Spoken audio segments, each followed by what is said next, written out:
4 अंक वाला सबसे छोटी संख्या बताओ।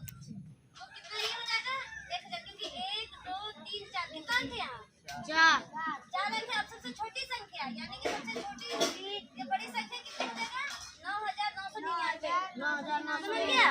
यानी 1 के बाद इसमें 0 बढ़ते जाएगा और यहाँ पर 9 बढ़ते जाएगा। इसे यहाँ 1 9 लिखे, फिर यहाँ 2 लिखे, 3 लिखे, बड़ा संख्या में 9 बढ़ते जाएगा। कितना बड़ा अंक बोलेगा 5 अंक का बड़ा संख्या तो 5 9 लिखेंगे। आगे समझ में पूछेंगे आप?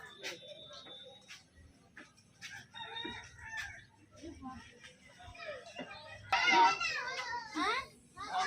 678 यानी 678 इसमें इकाई कौन है 1 है यानी इकाई, ये है 10 यानी दहाई, और ये है सैकड़ा है ना। ये हो गया इकाई यानी 1 हो गया, ये केवल 8 है हाँ? और यहाँ पर ये क्या है ये 78 है ना, यानी 70 जो 8 आ गया, ये 70 पर आ गया तब ये 78 हुआ।